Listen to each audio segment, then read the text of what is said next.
कुछ दोस्तों ने सवाल किया कि मैदे के मसाइल पर ज़रा खुसूसी रहनुमाई फ़रमाएँ। बाज़ लोगों के मैदों में ज़ख़म हो जाते हैं, फ़मे मैदा, मैदे का जो मुँह होता है उस पर सोज़श हो जाती है और वो सोज़श बढ़ते बढ़ते ज़ख़म की सूरत इख्तियार कर लेती है।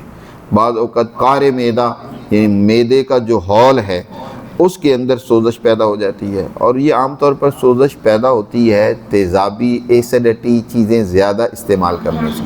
पकौड़े समोसे खूब खाए जा रहे हैं, चटपटी चीज़ें, मिसाला जात वाली चीज़ें, तेज़ मिर्च मसाला, कोल्ड ड्रिंक और इस तरह का फ़ास्ट फूड ज़्यादा इस्तेमाल करने का नतीजा ये होता है कि एसिड मज़ीद बढ़ जाता है। ये क्योंकि इनके अंदर एसिडिटी ज़्यादा होती है, और वो जब ज़्यादा हो जाती है ज़रूरत से ज़्यादा, वैसे एक ज़रूरत तो उसकी होती है, एक हद तक ज़रूरत होती है।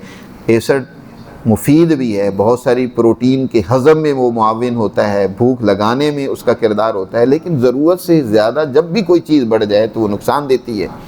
तो वही एसिड उस मैदे को नुकसान पहुंचाने लग पड़ता है, उसमें सोज़श कर देता है, ज़ख़म हो जाते हैं, और फिर उसका नतीजा ये निकलता है कि कोई चीज़ खाई नहीं जाती, न ठंडी न गर्म जी, न मीठी न तुर्श। जब भी खाता है तो तकलीफ़ होती है, खुराक खाएं तो तब भी तकलीफ़ होती है, हर वक्त मैदे में दर्द और बोझ सा रहता है, और बस औक़ात यही तकलीफ़ बिगड़ते बिगड़ते कैंसर तक पहुंच जाती है। बहुत ही सादा और आसान सा इलाज बताए देता हूँ, इंशाअल्लाह किसी को भी इस तरह की तकलीफ़ हो और वो ये करे तो ज़रूर हमें दुआओं में याद रखेगा। दो ही चीज़ें लेनी हैं, एक मस्तगी रूमी, इसका एक हिस्सा लेना है, और दूसरा गोंद कतीरा, आम लोग इस्तेमाल भी करते हैं गर्मियों में ख़ास तौर पर।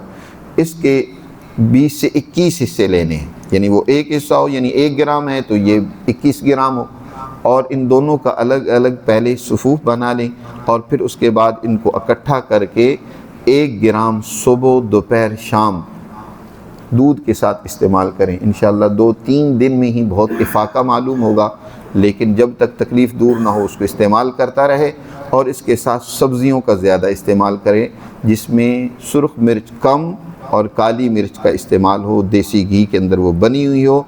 तो इस तरह की सब्ज़ियों का इस्तेमाल बकसरत करें तो इंशाअल्लाह इस तकलीफ़ से छुटकारा मिलेगा। दुआओं में याद रखना अपने दोस्त हकीम उस्मान गनी को। शुक्रिया।